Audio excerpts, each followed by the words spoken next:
All right, little chat. If I had to go nuclear, so what would I say if there was no way out of going nuclear? The competitions have got it. They're going to blow themselves up with it, maybe. If you don't have something that's powerful as that, you probably won't be able to beat them, so they'll just beat you.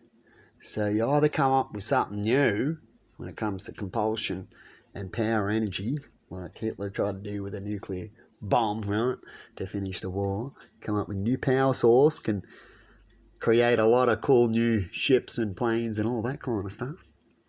Definitely if you can blow it up and it doesn't create any pollution, right? If you can create something, you can do that, and it just goes boom or whatever. That's okay. A lot of things go boom. Everything with power goes boom. Right? You try to protect that the best you can, like we all do. But is it going to do more than that? Does it do long-term harm? Right? Anything that does long-term harm to me, as far as I'm concerned, I wouldn't vouch for, and I'd have a good debate about it, right? And put my word in and try to not head that direction, right? Because there's not any real need, right? And so if there's a real need, right? So they go, we have to have this power. It has to be nuclear. We just have to take the risk.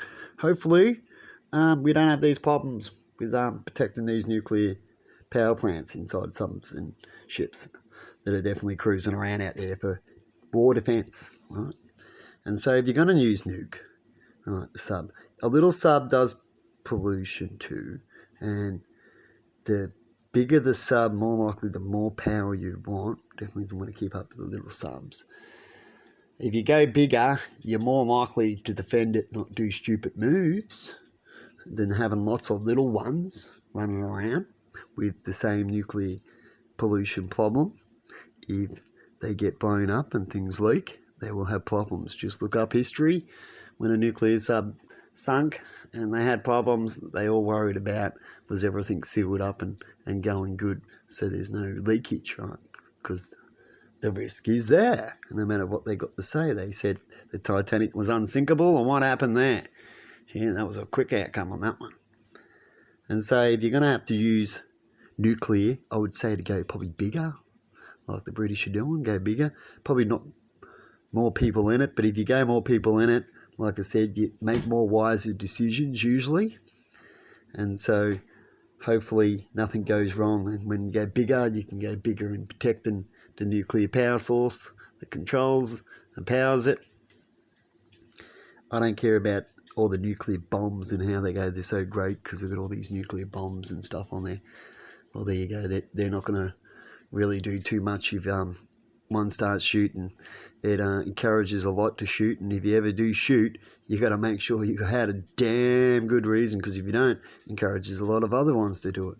Right? That's why they've already got itchy trigger fingers, because the Americans using a nuke in World War II, right? They believe it was to end the war, but really there was a sign that they were going to end it anyway, right?